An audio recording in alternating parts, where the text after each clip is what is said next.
something. And we'll start with recognizing any visitors that are here. So, I'm a visitor. absolutely. Can you introduce yourself? Hi, I'm Nancy Schaefer. I'm a health coach from Brattleboro Memorial Hospital. And for folks that are not familiar, we have a health team. I don't know if you've heard of the Blueprint for Health. Basically, insurance companies pay mine and my coworkers' salaries. If we're ever to have some kind of single payer or even anything that we have for health care, the insurance companies would like people to use their insurance less in order to make it a lucrative proposition. So basically we work with folks with chronic conditions, and we have a mental health worker, a social worker, a diabetes educator, 2 nutritionists, a self-management program coordinator, and I'm the health coach. As a health coach, I work with folks on trying to do lifestyle changes with diet usually and nutrition and exercise. All our services are free of charge, and the big thing is I'm here to talk about the youth that I work with. So I work with pediatric offices that refer patients to me. Rather than meet with the patients one-on-one with their children, it makes no sense. Who's buying the food? You know, I meet with the parents. And I look at working with addressing the barriers to what prevents kids from eating healthier. Sometimes the parents might say, oh, it's the school food or whatever. Sometimes it is, sometimes it isn't. But we're looking at it, but in reality, what are the barriers? So one of the things that happens when, let me back it up a minute. Why are some of these kids referred? Not only are they overweight, but now we're finding type 2 diabetes in kids that are 10 years old. You know, that used to happen. It was an old age disease, you know, people 60s, 70s, 80s. Then it started happening 20s and 30s. Now we're finding it at 10. We're finding kids with clogged arteries at 10 years of age, high cholesterol levels, high triglycerides. So these are coming from fats and sugars, mostly things like that. So basically I work with parents to try to improve the diet. So sometimes what I might have a family do is say, okay, well, how can we get the school on board? Well, let's look at some of the things. Each school, you know, is always different. The different things they're allowed to have or not have. And I'm going to mention just a few things where I could see some changes would really help patients' lives, because what happens now, these individuals are singled out. So a doctor might write a note asking to the nurse to talk to the cafeteria service folks to not limit the chocolate milk. Can you just have it on Friday? So it's really singling out some of these kids that, okay, well, you're a glutton, you don't know how to have chocolate milk appropriately, or you're the fatty, you can't have that chocolate milk that way. We know how to have chocolate milk, and that we really feel is just really discriminatory towards these individuals. And the healthy choice should be the easy choice for everyone. And looking at it, where some schools just have it once a week. Some kids can have chocolate milk 4 times a day, and most of the time, I think that's about approximately 5 added teaspoons of sugar per serving, something like that. So they're getting this influx of sugar before they can get home. The other one is water. Some schools, water is accessible, some isn't. Some of the kids are highly constipated because they don't get enough fruits and vegetables and stuff at home, so they're on stool softeners at age 6, 7, 8, 9, and up. You know, looking at when you're having a stool softener, you need water, or it's not going to work. So, can they have some water to drink at their desk, and trying to make it that water is a normal beverage? Because a lot of the kids I work with, it's like, I don't drink water. Oh my gosh, we need to have some kind of a powder that goes in it. Water needs to be viewed as a normal, every kind of a day thing, that we drink water, and it's a normal thing. Some classrooms allow it, some don't. It's kind of this thing of like, then having to get a note for that kid to have water. Why does that kid have water? Can you put it on the loudspeaker? Because they're constipated. You know, it's really crazy stuff. So, I just want to interject for a moment. Go ahead. Maybe to help you use your time more efficiently, because Okay. like the first thing you mentioned don't apply in our schools. Okay. I know Which that one? The chocolate milk and water. I mean, kids are encouraged to drink water. Kids have water bottles and so Right. forth in our schools, in Bradtown, and also chocolate milk. I think it's once a week at Oak Grove, just Fridays. I haven't seen it at all yet, so. It's just- Well, maybe they changed it this year. Last year, this was my struggle, and water. Well, not in Bradtown. It's been Okay. 1 day a week. Just Friday. Just Fridays for several years, and at Tammy, it's not at all. Okay. Water is, kids drink water routinely. We have filtered water coolers in the buildings. They have the new water bottle fillers Right. that are in all the I've water. heard Oak Grove didn't in some of the classrooms, actually, that some teachers allow it and some don't allow water in the classrooms. We just purchased through parent involvement money, Okay. and through some, we have, and some other funds, we have a water bottle for every student now. Okay, well, that was some of the things that would come from parents, so these were definitely, like, I didn't pull these out. This is what came from last year, so maybe these things have changed. But I know that some of the doctors did write notes to nurses last year regarding that, because I know some particular classrooms, and I know Oprah was Just one. because we're on TV, so I just want to say that there's no way in any of our schools that the Okay, scenario you described would happen in the last 20 years. It just is not part of the way we so they were allowed to have water bottles at the desk? Or Yes. did they have to go Yes, out? and, well, the thing about, comment about kids who were being singled out and told they could not drink chocolate milk and it being discriminatory, that is a practice would never do. Well, no, it doesn't have, it's discriminatory, it's just that it's kind of on a certain level. It's not that it's really seen that way, I guess overtly, but the thing is that looking at it, that it's made that when, all right, so now this is great, that your schools only have it the once a week, but when... 0 a week. Or 0 a week, I love that, because see, they were telling me that it wasn't. The parents were saying that they're having that. So what I would suggest, just maybe you should we could work together. Okay. If you have information and you want to share with us, the administration and so forth, that might be more productive. All right, so that's wonderful. So those were just the 2 points I had, because this is what came through last week. They were mentioning, last year, was the chocolate milk, and I'm looking at this, the new school year, and then the water. Those are 2 issues. If they're moot points, I'm so thrilled to death. The pediatrician's offices are going to be thrilled to death, too, because that was something that we were really concerned about. The other thing, the last one that I had, that they said that kids were offered seconds. Is this true or not on some of the main courses? No. I don't need to be here then. This is really wonderful, because I was told that they could get seconds on that, and I said, can they also put in a note that they can just get the seconds on the vegetables and the fruit, rather than on the main course, which is usually the more added calories. I don't think kids go back for seconds at all. Depends on what it is. If it's Pizza Wednesday, I would.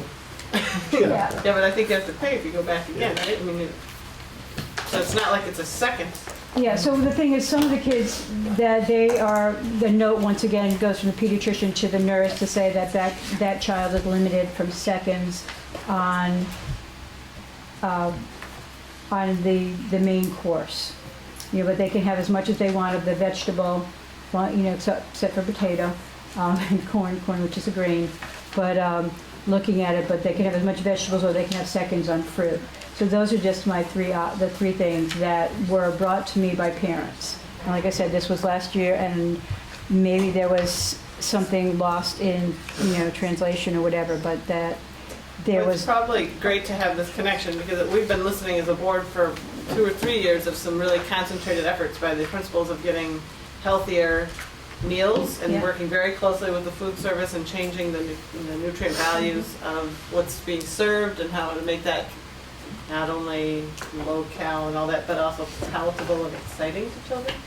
Yeah. We also have a contract with Dr. Herzog and Dr. Richards. Mhm. So, these sorts of issues, we work with the nutritionists and doctors all the time in terms of healthy Yeah, food. and I realized that. And my thing was that I wanted to make sure that these kids that were going to have, like, where I was trying to, say that, well, they couldn't necessarily have as much chocolate milk, but like I said, you're saying that they're not offered chocolate milk. This is wonderful to hear, because what I was told is that they were still being offered the chocolate milk, and that some of them were having it, twice a day or whatever. And my thing was also about wanting them to be able to have access to water at their desks, rather than having to make a note, well, this person has it, why can this one get water, this one can't? And I was told that certain kids were allowed, or not certain kids, certain classrooms were allowing it, but certain teachers. And in one instance, I remember a parent was telling me that her child was complaining that the teacher even had a water bottle on the desk at this school, actually, last year. And the kids were only allowed during the summer to have the water, but in the winter, they weren't allowed to have the winter, and the teacher would ask the kids to fill up their water bottle. So I don't know, people could make these things up, I don't know, but I'm just here as something that I heard in my office, and I was like, quite honestly, I think it's great to have the communication and the interaction so you can hear directly. So I what you just, need. yeah, this is, I didn't make these things up, these were told to me while I'm sitting there and taking notes, and I remembered that if I had the opportunity, I wanted to bring them up and find out what's reality, and if this was reality, could you please, So I think there's a sign-in somewhere usually. Do you have it? So that we could get your email. they already Okay. did, and I gave my card. too. Okay, perfect. So then we can keep in contact with you. Okay, well, I am so thrilled to death, but while I'm here now, my note, I will mention that we're going to be showing a great movie that's wonderful for parents and kids, Fed Up. And Fed Up is actually trying to make it that schools can present it for free. But, I think we showed that at one of the. did you have it? Camera left here. Oh, good, all right. But we're having it up, so I'm just gonna leave this here if anybody wants to know about it for parents. It's a rerun now. What's that? It's a rerun. It's a rerun now, but we're doing it and we got prizes too. Yeah, perfect. So, all right, well, thank you so much for your time. And you- Nancy, let's take a look at around the table, and we're modeling that behavior. Yeah, I see that, and sparkling. I am really thrilled to death. Thank you, I'm glad that I could go back and tell the folks at the offices these were not truths that we've heard, that you have, it's the zero chocolate milk and water allowed at the desks. I'm thrilled to death, so I feel so, I can sleep so much better tonight, thank you. One day at Green Street in Elk Grove. One day chocolate. One day, that's wonderful, that's the way it should be. I think we should all have treats in our lives. All right, thank you. Thank you. All right. Thank you. Was there any other visitors that we want to? So my name is Mary Kaufman. I am a new member of the Green Street School staff. I'm doing my school leadership internship with Mark this year, so thank you for letting me join this meeting. We are a fun group. Yes, we are. We do love the chocolate milk. So don't bring too much of that. Bring my. But we're getting our exercise tonight too, That's right. so. Yeah. All right, so anything to add to the consent agenda? That means we are now approving all these minutes. March 18th, May 27th, June 3rd, July 16th, August 20th, April 20th, April 24th. What is this to be distributed? That mean last time that we haven't actually seen that one? August 20th. I don't think we've seen August 20th yet. So I would entertain a motion to So moved. I think that's the last one. not, yeah, you're not including that one, Not right? including ours, the 20th. And then we would ratify all the warrants and we would approve all the rest of these minutes. That's about it, yeah. Was that okay with these guys talking about it? Yeah, Kim and I were. Yeah, we're green. All in favor? Aye. Who was the second? Him. I was. It was Todd. It was Todd. This one. The usual suspects.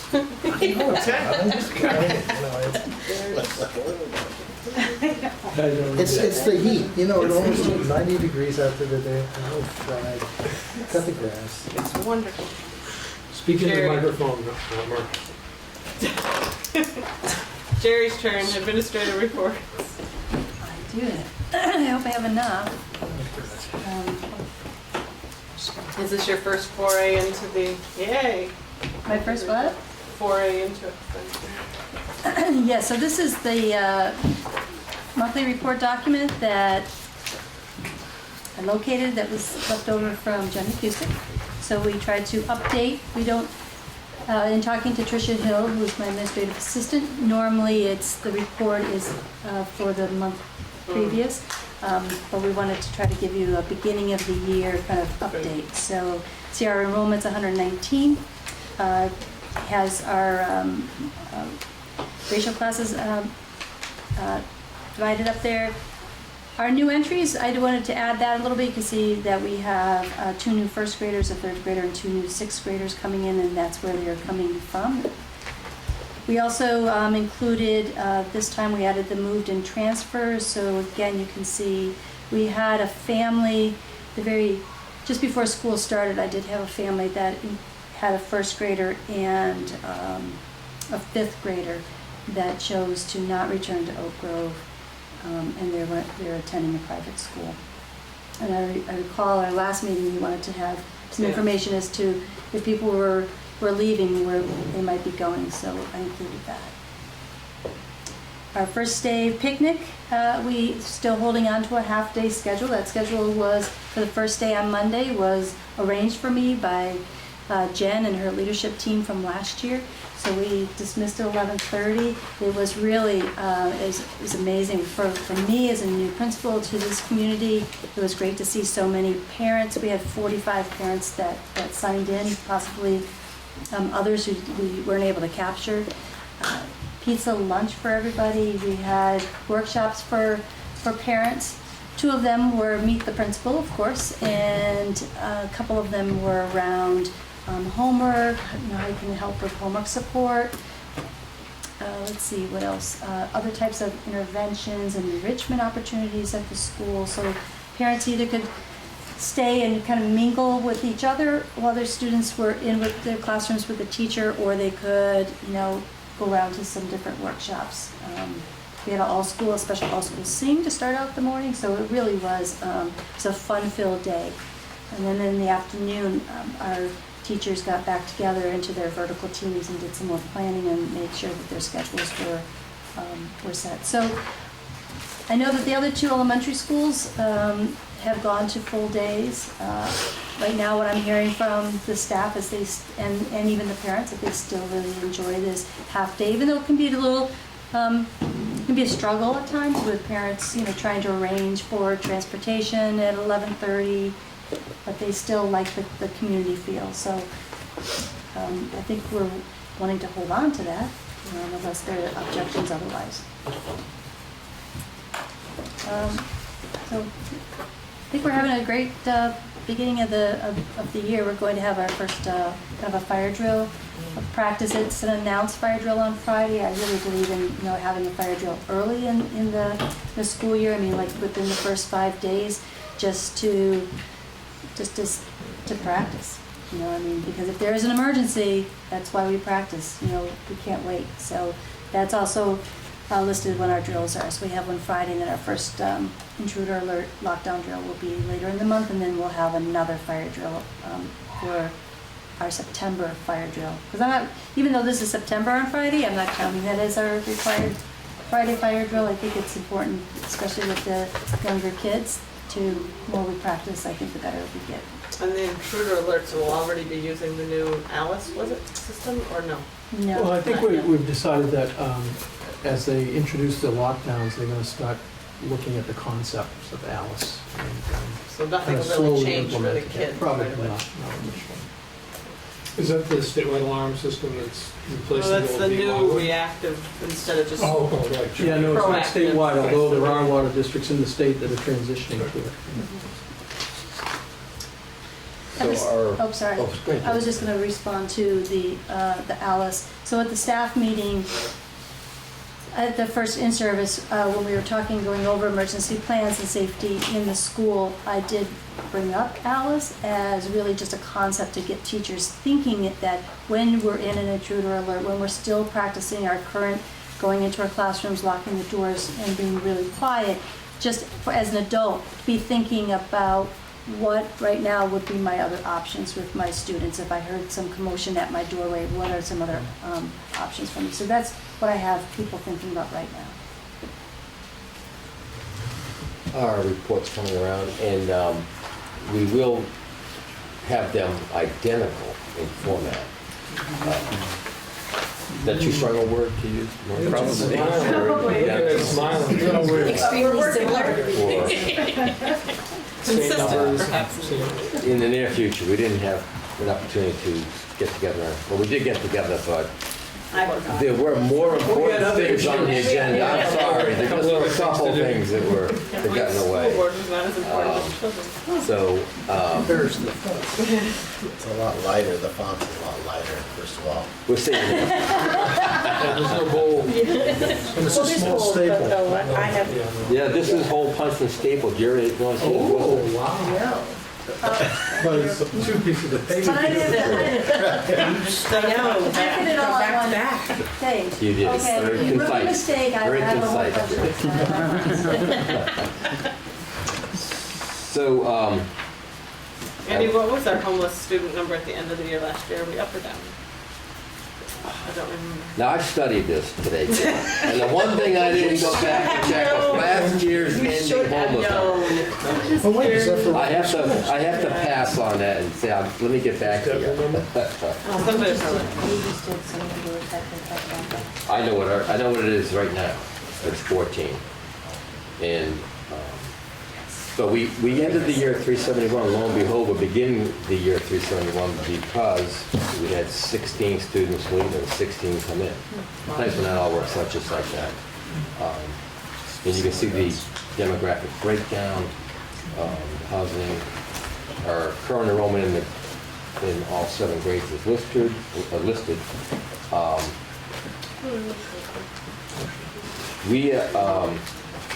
We're planning, actually our first fire drill will be this Friday, and we haven't scheduled our first lockdown drill yet.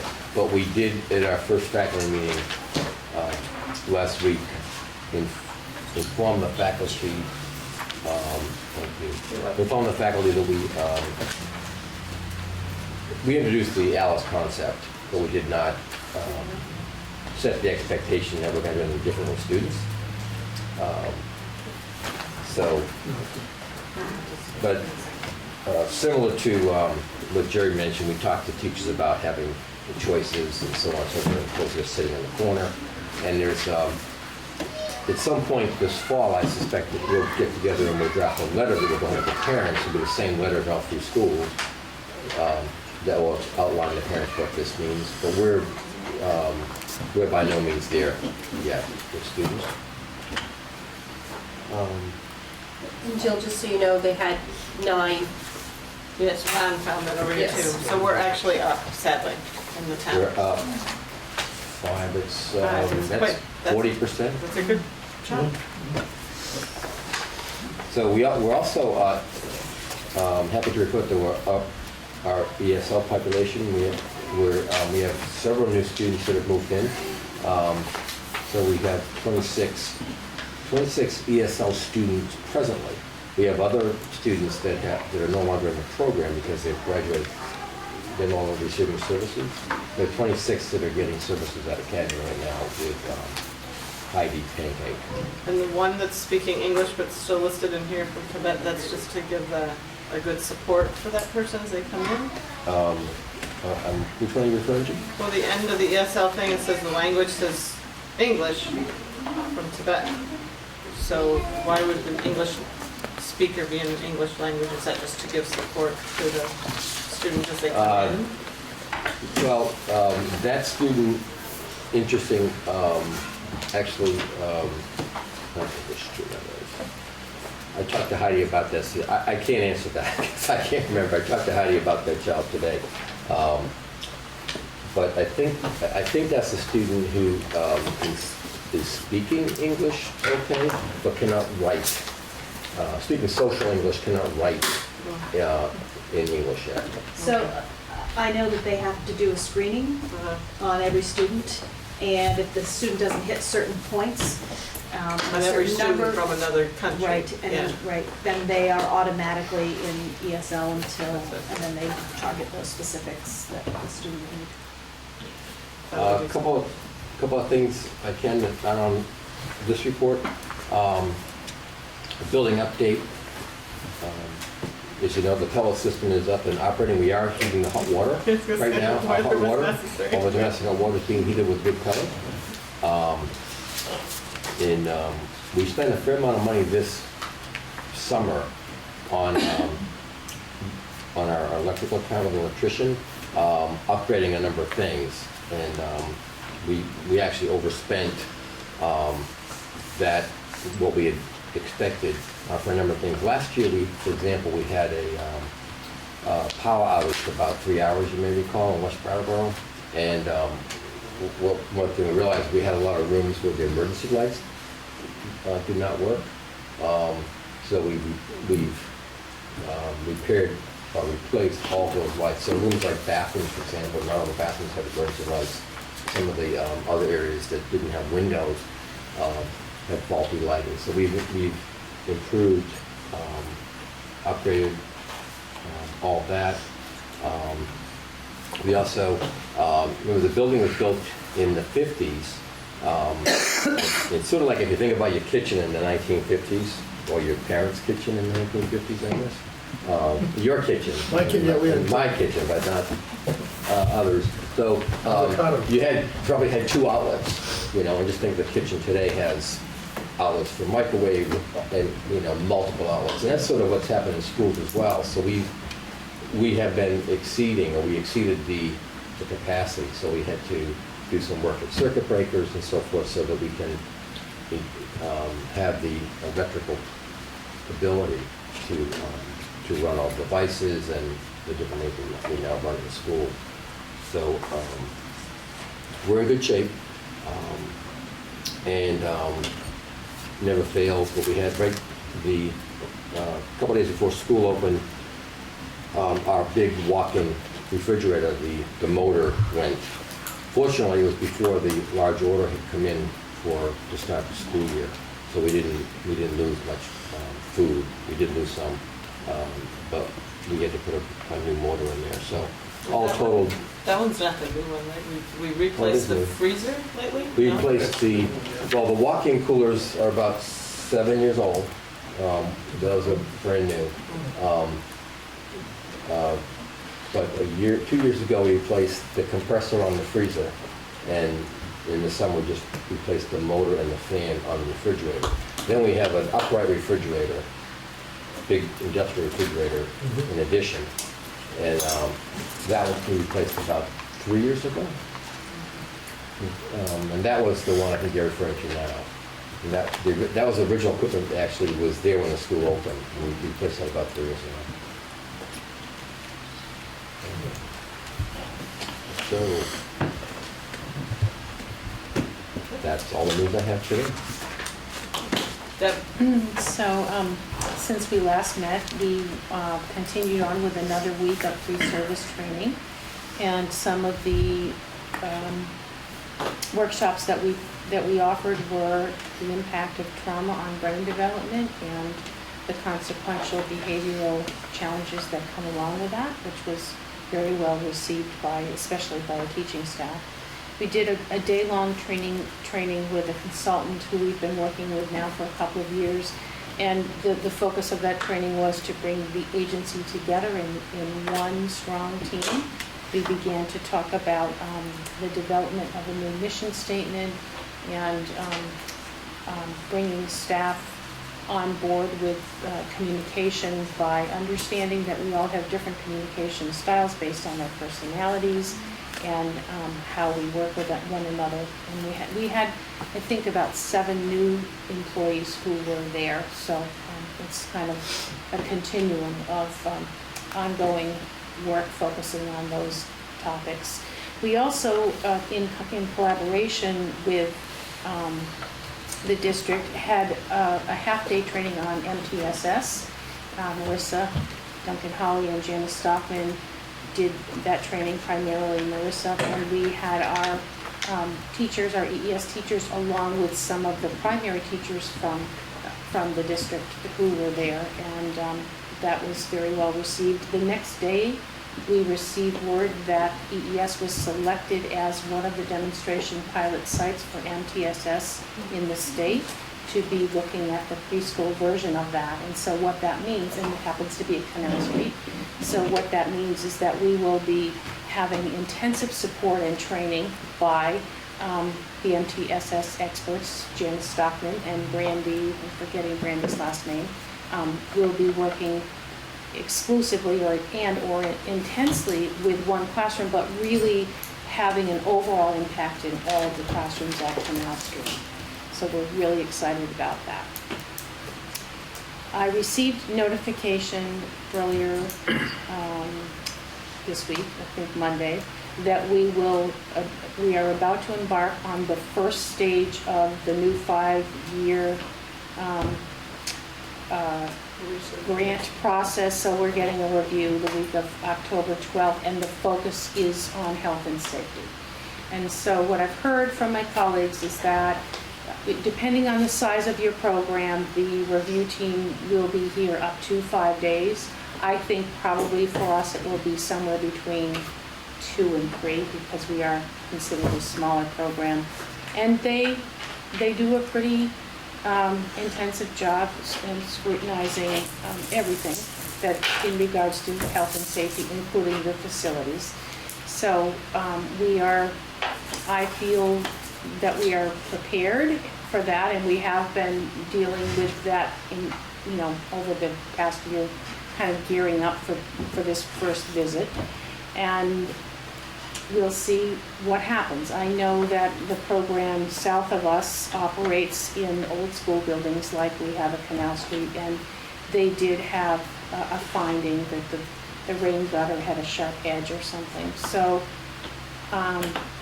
we'll do the best we can, and we are finishing the final touches at our Westminster site after our open house tomorrow night by upgrading the septic system. So that is a huge, huge project that we are going to do probably later this month into the beginning of October, and that will kind of finalize all of the renovations that we've done in that building. I hope all of you can come tomorrow night between 4:30 and 6:30 to have pizza with us and to get a tour of the facility. We've put on a new roof, we've renovated what was once a dentist's office into a beautiful new early Head Start classroom, so please, if you can, stop by. And then in terms of our enrollment and attendance, we did start on Monday with 5 half-day openings unfilled at Canal Street. And we are watching that very carefully because we are required to fill those slots within 30 days.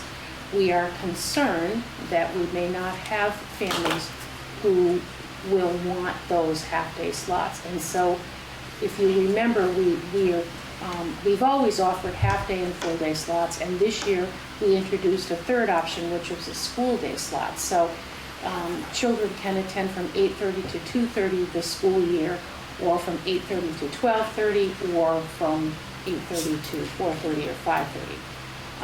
If this continues, then we will begin to look at other options, and one of them is that we may consider converting, again, Head Start slots into early Head Start slots. That is still the greatest need according to our wait list, and we could potentially open another early Head Start classroom either in Westminster or here, maybe at Canal Street. So we'll be watching that very carefully. And Deb, have you announced, like, to the general public that there's spots for half-day? Can they go Oh, yes. to general public, right? Anybody can apply? We have a 10% over-enrollment allowance, over-income allowance, and we've already maxed that number. So we really are looking for income-eligible families. And we have done massive advertising. Often we see this, it's sort of the last minute, and then suddenly families are scrambling and the slots are filled. We've never quite seen the bar, we haven't seen the bar pushed to the first day of school though, as we did this year. This trend is also one that other Head Start programs in this area are experiencing, and it's attributed to the fact that there are more options available to families, which is not a bad thing. And so this may be an opportunity in disguise. It may be yet one more push for us to convert and offer more infant toddler slots. My guess is that if that were to happen, we probably would need the fall to negotiate and do all those kinds of things with our regional office, and then maybe open something in January. But it's really too soon to make that decision. And then finally, we just finished our program information report, August 31st. That is the document that all Head Start programs and all Head Start programs in the country are required to tally and submit, and then that data goes into a national database, and that really informs the politicians and the general public. I can bring you a copy of our report. Those are the stats that I pulled from when we did our presentation to the community last year. I looked at the reports before we sent them yesterday, and don't quote me on this, But I think in the early Head Start program, we had 22 homeless families. So again, the numbers are still high. What percentage? We have 206 slots collectively, 95 are Head Start, so whatever that difference is early Head Start, and 22, that's a quarter, about a quarter. But don't quote me on that, because I was looking at a lot of numbers, but it jumped out at me.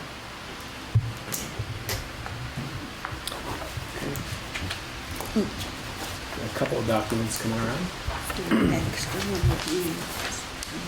Yep. So we've had a great start to the school year. A lot of great energy in the building. We had 3 in-service days like all 3 schools did before first day of school. We are initiating a new reading program this year entitled Reading Street. So we took a full day of PD looking at that program. And first day of school, which was Monday the 31st. For the past number of years, we've done a half-day celebration. This year we shifted to a regular full day. Just wanted to get the school year started. We did offer a morning greeting for parents. We offered coffee and pastries and a nice setting in the library for parents to fill out their first day paperwork. And we had 70 parents take us up on that. So that was a really nice way to get the school year started. We've had 3 great days, a lot of good energy in the building, and just looking forward to a great school year. As you know, we did our Learning Center construction over the summer. So we have 6 new learning spaces for children. I'm excited to share that with you when we tour Green Street at some point. But a lot of folks are really excited about that. It's going to open up some nice opportunities for teachers and students this year. New playground structure has been a huge hit. Getting lots of feedback from students. Really enjoying that. And so we're off to a good start. A couple of dates. September 8th, we have our first PTO meeting at 6 o'clock. And actually prior to that meeting, believe it or not, we're gonna start planning for winter sports. Be here before you know it. So those are 2 meetings coming up next Tuesday night. First school sing will be tomorrow. I'm looking forward to that. Mr. Sprounds' band. One last thing I definitely want to highlight is on September 17th, as part of the Green Mountain Puppet Festival, we have been able to attain seats for the entire school to walk down to Latches to see a Cuban company entitled Theater of the Seasons put on a play, The Ugly Duckling. So they're doing a formal presentation of The Ugly Duckling at 11 a.m. at Latches. Diane Clouette, one of our Title I teachers, enrichment teacher, has been in touch with them and has asked if Green Street School could get a private show afterwards in the afternoon, and we've been able to make that work. So at 1 o'clock, the entire school will be walking down through downtown and headed to Latches Theater to see The Ugly Duckling. And the resource that I handed around, there's many websites that offer follow-ups for us to do as a school with teachers around teaching inclusion and differences. So I think that's going to be a really exciting way to kick off the school year. And also just want to officially introduce Mary Kaufman, who again is a new 6th grade teacher and also working as a admin intern this year. And she's going to be great. She's on just about every committee meeting. Almost everyone. Every yes. committee, and we've been doing a lot of work together already. So I'd actually like to let Mary speak for a few minutes, just introduce herself. Yeah, so I'm definitely excited to be a part of Brattleboro town, and especially Green Street. I've been spending the first few days, weeks now in and out of my classroom, getting to know the community, getting to know the staff and the all of the new teachers at Green Street, and my students, of course. We've been learning a lot about each other. But I'm really excited also to learn a lot from Mark and hopefully from all of you as well. So again, thank you for letting me participate. Great. I think it'll be a great year. I'm excited.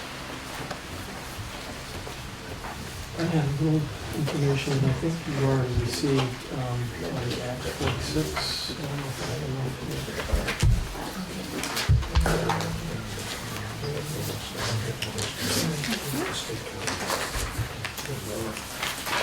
So you would have gotten this as, Can I say that when my thing comes up? sorry? Can I mention that when my thing comes up? Yeah. Yeah, so I think the board members had seen these notes. They were drafted after a meeting on August 21st with the Agency of Education and the Educational Association leadership from Superintendent's Association, School Board Association, and the Principals Association. So this was just a 1-hour session with those folks. You can see who was present, myself, Frank Rucker, Lyle, and Amy Wall, board chair. Jill was hoping to come, she couldn't make it. Bob Woodworth from BUHS was hoping to get a phone in. He was out of range, so that didn't work. And I don't want to spend a lot of time tonight, but just kind of the overall principles of Act 46 as the objectives are outlined, factors impacting schools, where there was some interest in terms of expressed by us as members of the district, but also some concerns about losing local control, and that's been echoed statewide. So we wanted to get some information from the agency and the other people that were represented at the meeting. I think a big element would be the financial models. The AOE finance people are saying that they should have something around mid-September. And that will be important to plug in our own numbers in terms of budgets and tax impacts to what the AOE is providing us. We tentatively set a supervisory union board meeting for September 8th, but I'm asking to postpone that because we won't have the information. It doesn't seem to make sense to meet on the 8th. So we will reschedule that meeting for later in the month.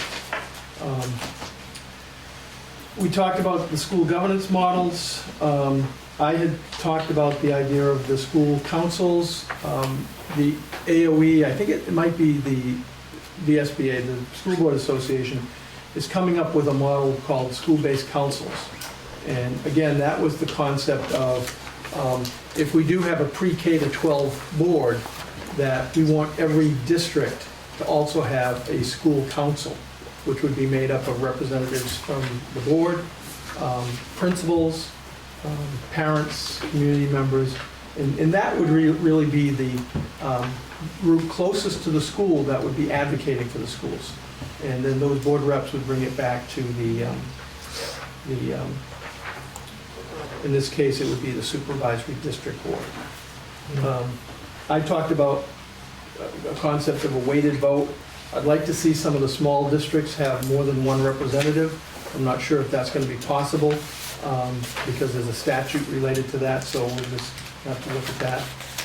They gave us some information about Chittenden East, who had done a transition last year.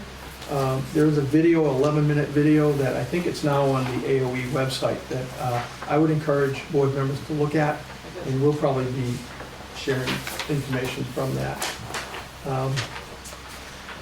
So without going over everything, the second page has the different merger concepts, accelerated merger. That would be something that each town would have to vote on this spring to implement. And the property tax incentives would start with the 10 cents and decreasing 8, 6, 4, and 2 over those 5 years. A conventional merger is something that would happen a second year instead of the first year. Not all supervisory member districts need to agree to that. So if there was a holdout, let's say, in our supervisory union, that would force us to consider the conventional merger. It also allows outside districts to come in. Marlboro was very interested in studying this. They were at a joint meeting with Putney and Dummerston, and they know that they could only do the conventional merger the second year. So there is that interest. Has anybody else expressed any interest? Not specifically that I've heard. That's the one that makes the most sense. Yeah, yeah. In terms of the high school students, it makes a lot of sense. We talked a little bit about non-compliance, and they didn't have much detail on that, but we know that with the incentives, there's these benefits to do it, and then there's going to be disincentives. There's a statement in here further down somewhere buried, but the idea of the small school grants will be maintained as an incentive. So what you can understand is if you don't go along with this, you lose the small school grants. So places like Dummerston and Putney and Vernon, Guilford would lose those. So that's if they're not able to meet the criteria of being efficient and having a quality education and not having any place to send the kids. If they meet those criteria, they don't lose grants. Yeah, my concern is 2 or 3 years out, how those Yeah. incentives or disincentives are used. How much So they didn't go into that. How much money No, does they a wouldn't. small school grant represent proportionally of their total budget? 2% You know, or 20? It ranges from like 45,000 to 70, 80,000. The total budget. Yeah, and it's hard to say. I mean, it's a $2 million budget, but there's certainly money that's used for things that they don't fund. So it doesn't sound like a high percentage, but it's important to those towns. Other questions? Well, there's that bold bullet, the need for a study committee. That is built into the legislation, and so there's a document on that we should be spending some time on in the future. It's a representative committee. It's a proportional representation based on pupil counts. And then it's to study the concept of, do you want to go forward with this? What type of program that you would think about, accelerated or conventional or not. Question about Vernon came up. I guess I won't spend a lot of time on that. But with Vermont Yankee closing, their tax rate is going up each year for the next 3 years, starting last year, so 4 years, about a 25% tax increase. And so the whole issue of, if Vernon's part of our supervisory district, how can they get the benefit of the tax reductions when they're getting these big tax hits? So Bill Talbot, finance guy, is looking at that. Would it just be that the taxes would go up by less? Yeah, they're Would talking you about take it maybe to 25%? freezing where it is and then giving them the incentive. Vernon also has choice to where they send their kids to high school. And the state board has said that if one school in a supervisory district can have choice and the other's not, if it's a supervisory district, they all have to, or none of them do. So the legislature's going to have to relook at that. And there are a number of districts that have that, and so I think they have to make accommodations for that. We talked about the idea of school choice being offered at the elementary level. Some districts have done that anyway, and I just made a point here that many districts will put a 3% cap coming or going, so it doesn't adversely affect a small school. So we're looking for more information. That last bullet, what can we do in the schools with consolidation that we can't do now? Title funding came up, Title I funding, which was pretty interesting, that right now, title funds, we qualify by school district, and in a unified district, you'd have more flexibility about getting those funds to students that right now don't qualify within their school, but they qualify based on their financial or academic records. So that's interesting that it would give That us would be a more. definite positive. Yeah, it would allow us more flexibility in targeting funds to those kids. that need Doing it what the most. law says, of getting more Yeah. quality to all Yeah, kids. yeah, that's a good example, I think. They talked about, this next thing about job stability, being able to offer full-time positions and moving people around schools. We do that pretty regularly in some of the small districts, so that's not a big issue for us. it could be as numbers decline. And then we used the example that with our special ed consolidation, we did save $300,000 this past year, so that was pretty big. And I think we had better services. I know principals 2 years ago were a little concerned, or maybe a lot concerned about how this is going to work in terms of special ed, that people that are in their building, that they supervise, going to the supervisory union. I think we've worked really closely with principals to make sure that there is that shared responsibility in terms of supervision and working closely with the special ed administrators in terms of hiring and that sort of process. But as a result, I think we've been able to share services and gain quite a bit in terms of cost savings. So we'll be focusing on this every meeting. We'll have some more information to share with you, and at some point we'll dig into the study committee, and each board has to decide whether they want to be involved with that. So when were you thinking the next supervisory meeting would be? I took it off. I really don't know yet. I mean, I'm thinking either the third or fourth week in September, but I don't know yet. We'll get it to you as soon as we can. And so if that's the case, I won't be around the third, fourth week of The September. third or fourth? Definitely the fourth, depends on when in the third, so you might want to, when you see it for the supervisory. Maybe we should move it to October. Oh. Okay. Yep. Policy council? Anything? Until September 21st. Okay. Energy committee? Mark? Well, the Energy Committee, Andy said mostly what we were going to say is that you're now running on wood. The pellets for hot water, heat is not yet, and we still have an oil backup at Academy.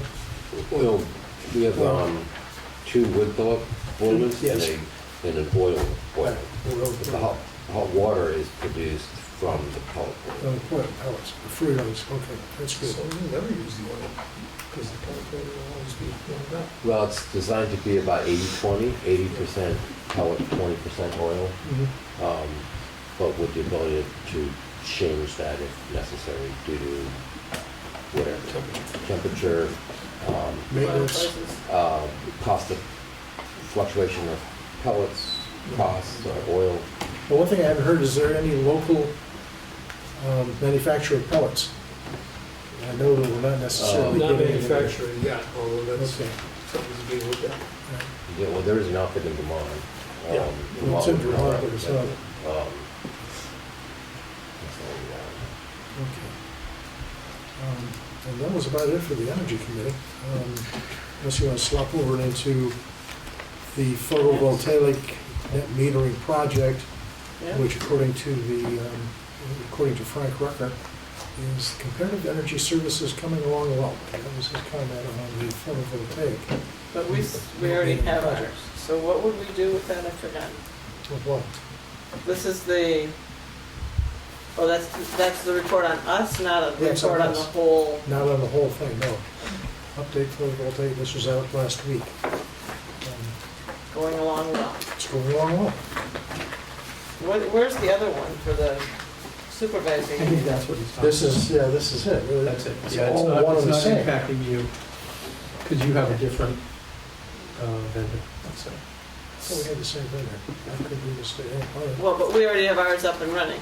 And Yes. this is the one the supervisory union's trying to pull together. With the whole state. Okay, yeah, my mistake. All right. And- Just but we anything would grandiose. Not do anything with that one, or there was some Initially, discussion? there isn't, but, you know, there might be a possibility to meld it together. That, certainly, we would be looking at ways to. Ours set the example for Them, them. because we're just trendsetters, Oh, we are indeed.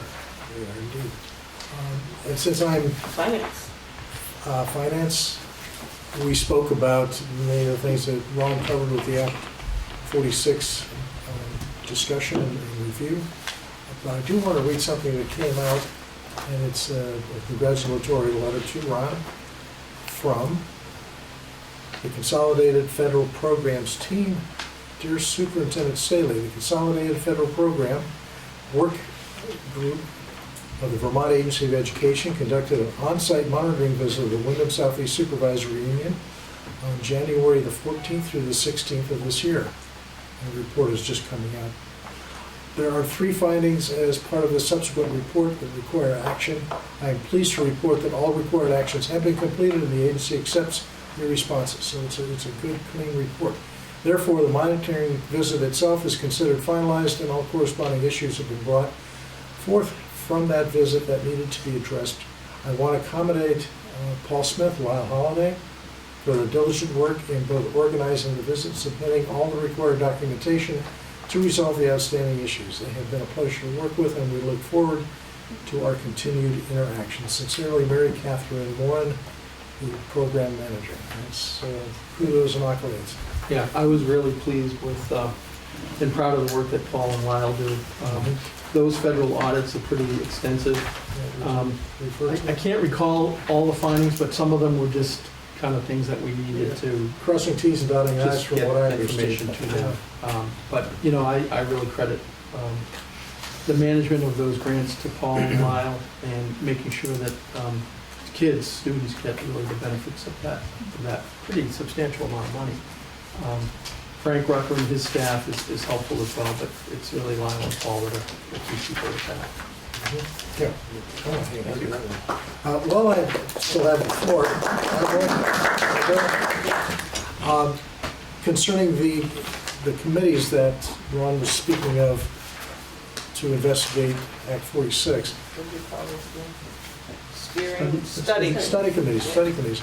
Almost all of the study committees are going to involve the input from Frank Rucker, our business manager. And I'm wondering if we're 2 years away from the implementation of Act 46 on it. Or is it next year? Could be 1 year. Could be 1 year, okay. So his input's going to be required for us and the other 5 schools, plus the supervisory union in the high school. So there may be some need for us to appoint representatives to one committee? Mhm. Is that how it's envisioned? One study committee? And rather than each of the school districts inventing the wheel on their own? Yeah, it's part of the legislation that it has to be a committee of the supervisory union. Unions, okay. So, and future topics, CPA audits, energy saving initiatives, ongoing system efficiency investments, and budget planning timelines. It could include the new Act 46. And that was it from the finance meeting. Should we, Ron, discuss real quickly who would want to be our representative? Figure that out so that we're prepared whenever you call for a study committee? Sure, I mean, I would think what I'd want to do next meeting is just outline the process. So if you want to be thinking about who would want to be on that committee. Outline the process for you. Do you have an idea of how many meetings? Is that kind of Well, I don't know. I mean, it's, and then Depends on how fast we want to go. I would think at How least much initially information once we every have. 2 weeks. just so people know when we're thinking about once every 2 weeks and probably evening meetings because that's more. Most likely. So if you think about that amongst ourselves about who might be really excited about. Well, it that may take, it's process. going to be more than one of us because it does have to be done proportionally. It would be one. Yeah, I don't know what the numbers would actually be. Right. Um, But we would I thought it was obviously, one with per more each students, we'd have more people. Okay. And that's the. Yeah, I we're didn't like know with the the high study school and committee was the Brattleboro high town, school. will probably be Yeah. at least 3 between those 2 groups. For the study group as well. Yeah. I thought for the eventual final board. that Yeah, was no, the I'm way- just I talking thought about the study. proportional. All right. So like VUHS right now, it has 1 member from the outlying towns each one, and there's 5 from Brattleboro. I think Is that based on? yeah, student that was the old numbers, and I think Right. proportionally now would probably be something like 4 from Brattleboro, 2 from the high school, 2 here, and then 1 from the outlying towns. Something like that. Okay, so just give some. So I'll give you thought. more information. I'll probably send it pretty soon, so you have a document to look at. And I guess my request on the supervisory union, when we set the dates, maybe we could, I know you give us as much notice as we can, but it's kind of important that we can all be there, and Yeah. sometimes there's surprises. So did I hear that some people can't be there the last week? Well, that's just me. Is that I don't know about Well, I can't be there the 3rd week, but the first week in October would work great.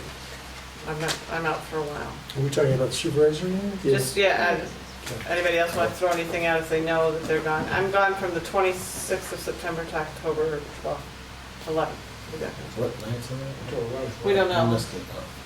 We don't know, I know I'm gone completely, so. I mean, one date that I'm looking at would be linking it to a Putney Board meeting, which would be September 24th. If we're looking at the next week, or the first week in October, might be, could be here. We aren't meeting though. So, Oh, we are? No, I October don't know. 7th? We have one in October. Yeah. So no, I'd have to look at other board schedules Yeah. and Just whatever. get a. Is there, Like having 3 or 4 SU meetings a month. Yeah, this is the pleasure of having multiple districts. Yeah. that's exactly why they have put together this legislation, because the superintendent. No, it's not about the superintendents. Now, All right, so It's as bad as it should be. is there a diversity? Only that the first meeting is either going to be next Wednesday or the week after, and we haven't heard that yet. I've got Todd on the email list, or at least he got the materials. Just, can I make a comment?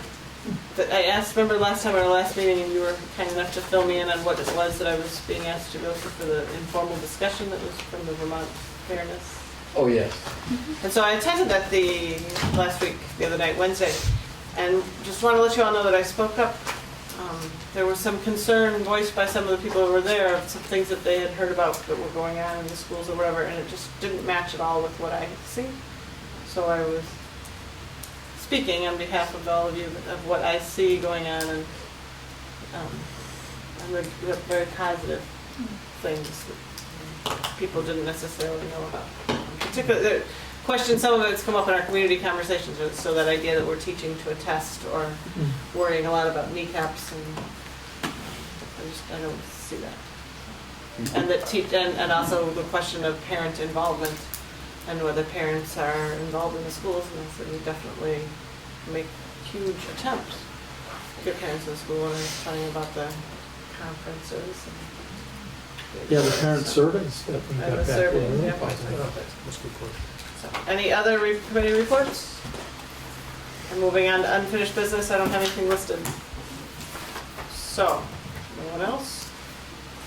Building tour, do we want to do that right now, or do we want to jump to the end? Yeah, let's do that at the end, if we actually need one.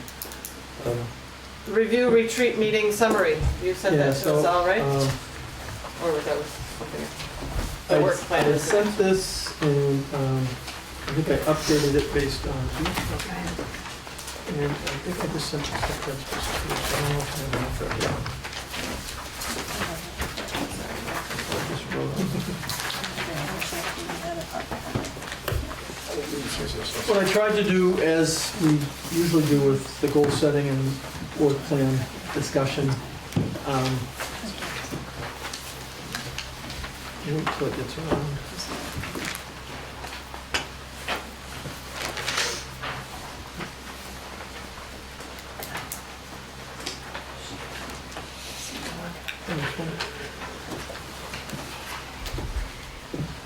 I think I printed I a have copy extras if anyway. anybody needs You one. have yours? I got it, Okay. yeah. And Mary has one too. Okay, great, excellent. Who doesn't have one?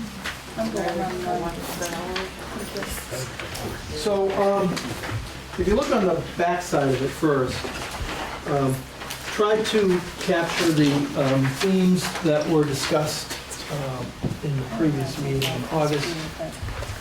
So you can see those on the back. If there's others that we missed, we can add those. And then on the front page, I just kind of applied it to our schedule, but I guess I think I heard, well, I know I heard, somebody said, well, with other committee meetings happening probably this year, wouldn't it be nice if we thought about once a month? So I actually plugged it in most months, like September, we knew we wanted to do that data report in 2 weeks on September 16th.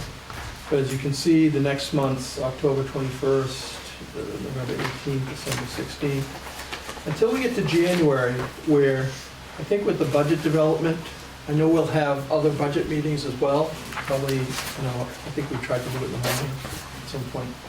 But, so I have the meeting January 6th and 20th. I've plugged in those forums, and, we can talk more about those. March, it looks like there's 2, and then April, May, and I'm not sure about June yet. So those are just tentative dates. So feedback would be appreciated. Is everybody good with, it was So my far, guess so throughout, good, yeah. everybody good with Yes. cutting back on the amount of meetings? Yeah. Yes. You just say Look at the that principals nodding MSLT their is heads over there. MSLT, the climate surveys, and MSLT students. Oh, I'm sorry, that's the middle school leadership training? Thank you. Yeah, Great. we thought we'd want to get that information to you as well. Because we have, we've had 80 students the last 3 years, and many of them are 5th graders going into 6th grade in the Brattleboro town system, so. And then we have the 7th and 8th graders at bands in the other schools. The only thing, one of the things that we talked about was wanting to hear more of having students come and maybe having teachers come as well. And so as we go along, maybe as we go through the month-to-month meetings and see how the time is spread out. If Yeah. we've got some places where we can plug that, that'd be great. Well, I was thinking on that November 18th, if we plan for it, we could invite some students to come and share their work. Yes. So that one would be really the community forum. We're talking about March and November. Well, November, yeah. Oh, and then February. Yeah.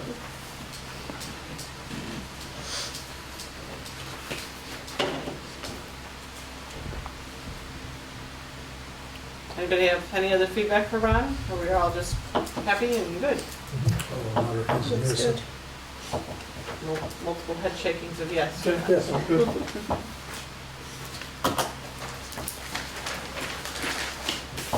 Until we decide to change it. Okay. This is always in draft form. It's a dynamic, living document, right? I look at this from this meeting to the next and saying, okay, so I've already plugged in Act 46 study committee on September 16th. And, that's, things like that will happen. Good. So the next agenda item is on here. So what's that? Is there anything else besides what we have on here for the SBAC and the data report? Getting scared of how fast we're going through. Oh, something will come up. Maybe, well, that might be an opportunity to have some students come in.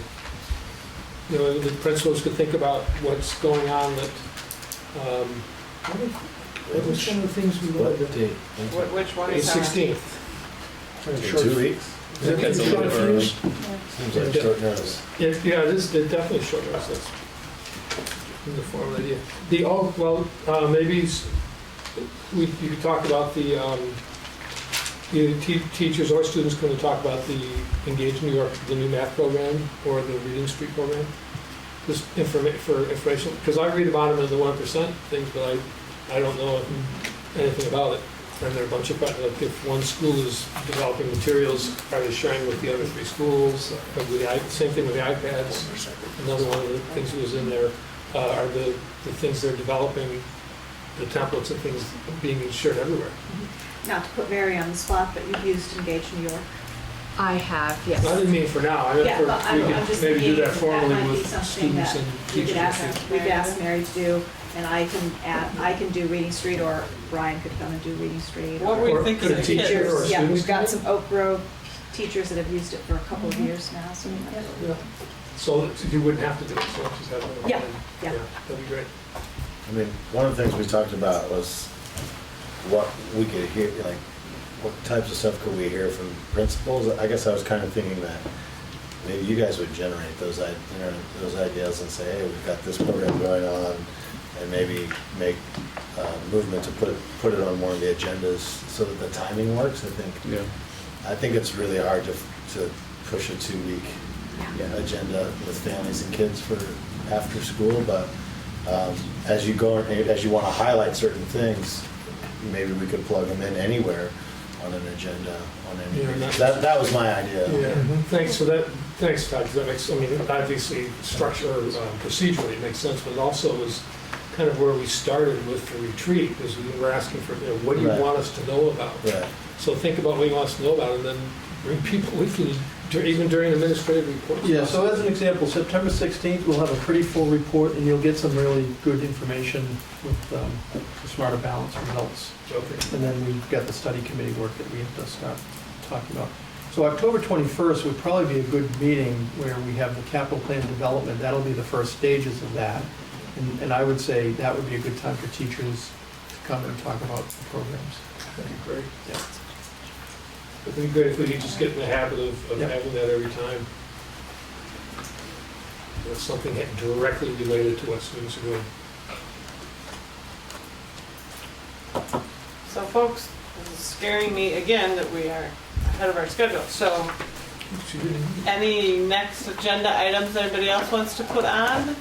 I don't have anything under other. Does anybody else? I just add what Todd was saying in terms of bringing students to the board.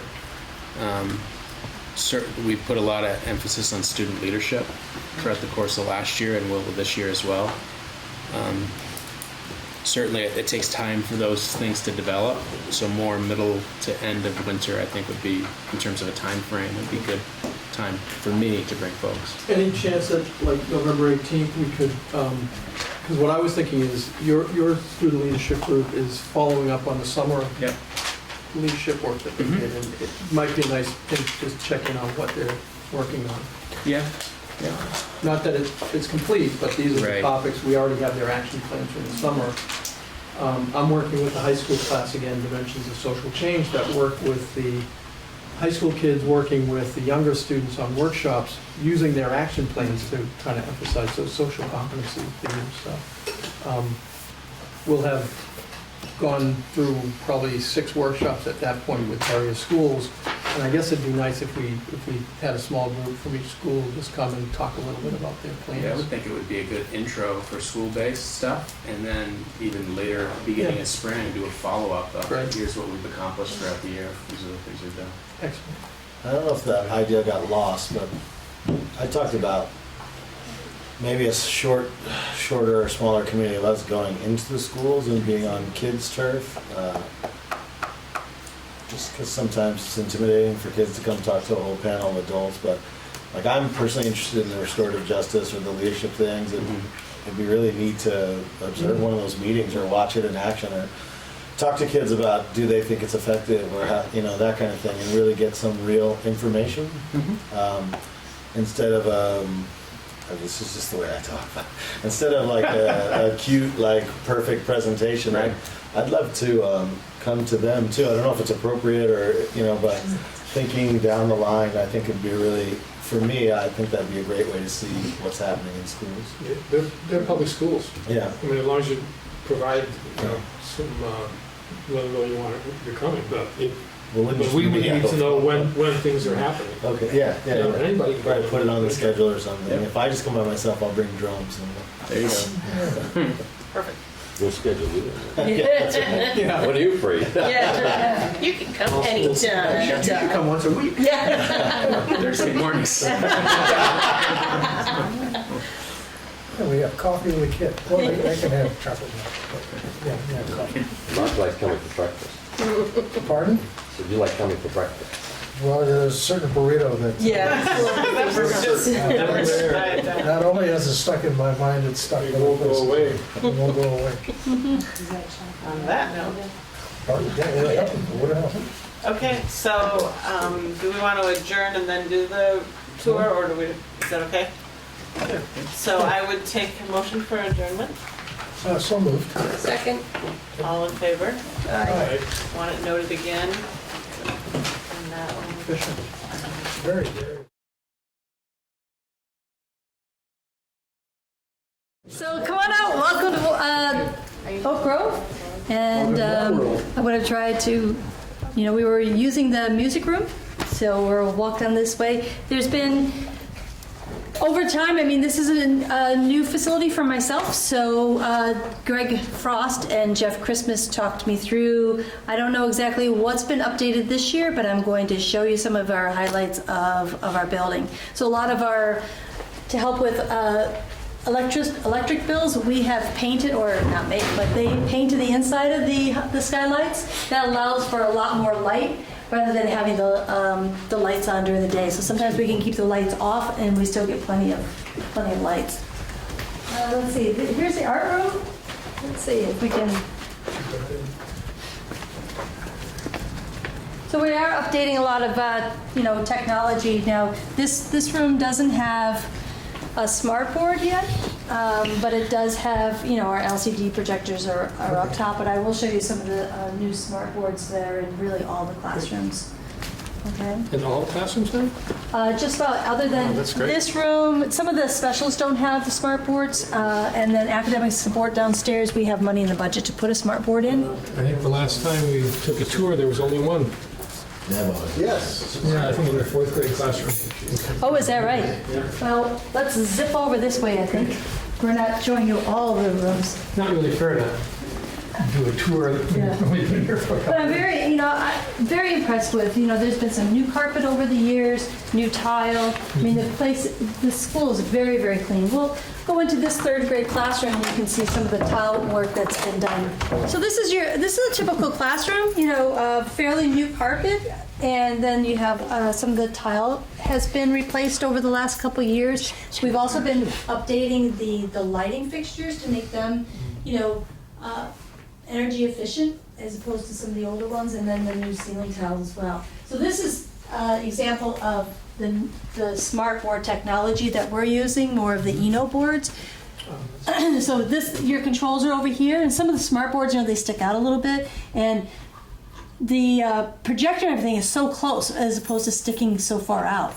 The other nice thing that the teachers like about this is it allows them to really have whiteboards all the way across and still have an electronic board at their disposal. So they can this is still magnetized. I mean, you're not going to hurt this. You can use dry erase board, but yet it can be very quickly hooked into It projects at an angle like that? It does. I was surprised when I first came in here. I thought, oh, it must come out a little bit because it's so close. That's pretty cool. Yeah, it was new for me because that's not what I've been used to over at the middle school. They have more of a smart board kind of setup. Now, can teachers project things from their computer into that projector and then out? Yes, they hook Great. their So computers it's right up. the same capacity as a smart board. So you'll in the morning you'll come through, and a lot of times you'll see I'm going to turn this light off for you again. A lot of times you'll see their agenda, the morning to do now. Different assignments that they're doing, questions and stuff are used, and they project them right onto the screen. Last year they showed you the teacher's room and what some of the work let's go downstairs.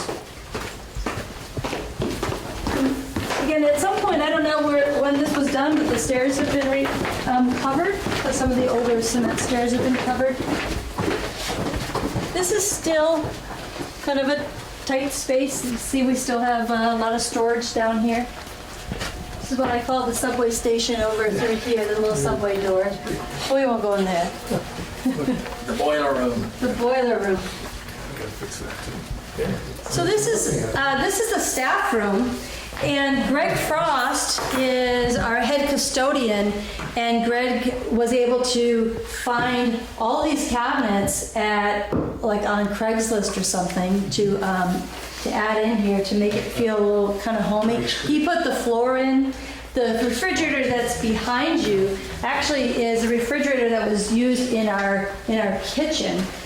Before, now we have a more industrial, commercial size refrigerator, commercial size stove and oven. So we're able to cook food. My understanding is that stove was also from the kitchen upstairs. So both of the appliances were used in our kitchen, but that's why they would heat food for our students. but most of the food prep and the cooking was done at Academy, and then they would bring the food over, and then they would heat it up or whatever, and then they would serve it. So now we have commercial Great. appliances, and we can stop by there and see that as well. So, the treadmill is not local money, that's from our PATH money. For years ago, when teachers receive a certain amount of money to participate in the wellness program and stuff, and that's the decision that the staff chose to purchase a few years ago.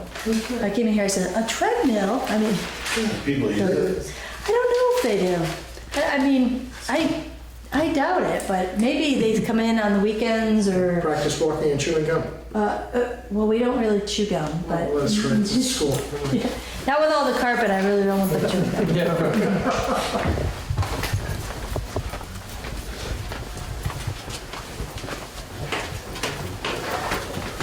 Oh, yeah. What we'll do is we'll walk. It's very toasty in here, but we won't stay very long. So this is the block wall. So I can show you what this looks like. Behind here are all of the old block walls. So when we had the Vermont agency, when they came through and they were talking about pellet stoves and energy, this is an area certainly that they were looking at. And oftentimes, and I can show you from the other classroom, you'll see how there's actually, when they would put the windows in here, there's a bit of a ledge. There's probably about a 4 or 5 inch ledge, because the block windows are not as thick as the windows, and so the rain would come down, or snow comes down, collects on this window, and then it tends to leak, comes right in. So at some point, but before we think about boilers, some of the capital expenses are really how to tighten up the facility itself. Not have to use boilers as much. Right. We can just kind of walk through here. I just want to, again, you can see a different type of light that they have, all new lighting, new ceiling tiles. So it's been, over the years, that's what Greg has been updating and doing. A couple of these rooms, because they get so hot. This is an example of the older model of the smart board. The Houston's comes out that much further, and that particular board is not really a whiteboard. You can't write on it. Yeah, and so the newer models are the preferred models. So you have all of this block tile as well, and you can see through here. You can see the ledge where the windows are. And you can see how it's definitely, they caulk it every year. They do you can even see some of the shiny caulk that is just to try to keep it sealed. But the water is just going to sit on those windows, which of course is eventually going to find its way in. Water will do that. Water will do that. Yeah. So they do have a couple window air conditioners, one in each room, because what's the temperature in here? It's close to 100. Yeah, it's, so between this room and the other. So it is. So I'm really pleased with the staff. I mean, the maintenance staff of again, Greg Frost and Jeff Christmas. Greg is super. He sees something. I'm going to show you a couple boys' bathrooms, for example, and the girls' bathroom. I know that's not very exciting, but so in our bathroom,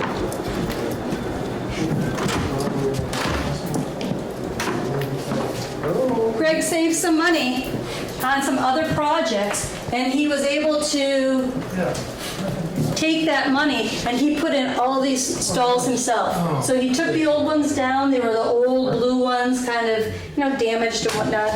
And so he was able to, he got a quote of like $4,000 to have somebody come to purchase them and have somebody put them in. And I think it was like $1,500, something like that, just to purchase them. And then, he installed them. So here, as well as in the boys' bathroom, we have brand new stalls.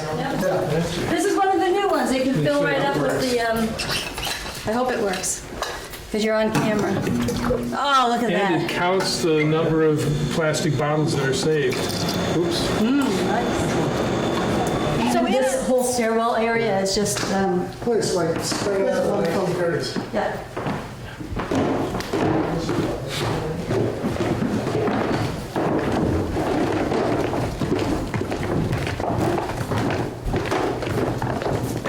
And then we're back to the front doors. Our two main entrances, right at the front. Again, Greg took all the old carpet up. By the other back door, he took the tile and the carpet up and put brand new carpet down himself. Another thing that Greg Frost, he is really he's a peach. I mean, he didn't go to school here, whereas you have so many people that feel so passionate. It's like their third, fourth. I met someone who's fourth generation family that's attending Oak Grove. So he found, or was able, at one point the Oak Grove school was all painted. He pulled those down, he scraped them off, he repainted them in gold so that they just stick right out. And there's something different about the door. It looks beautiful. Kind of green. I don't know how long that door has been put in, but I think with the new safety and the whole new alarm system, I think that was probably put in. And we have the public school rating, Vermont Superior School. Inside on the ceiling. So you just come push the button and there's a camera. For being right here in the community, it looks amazing. Pull that weed out. Oh look, the Colby truck is here.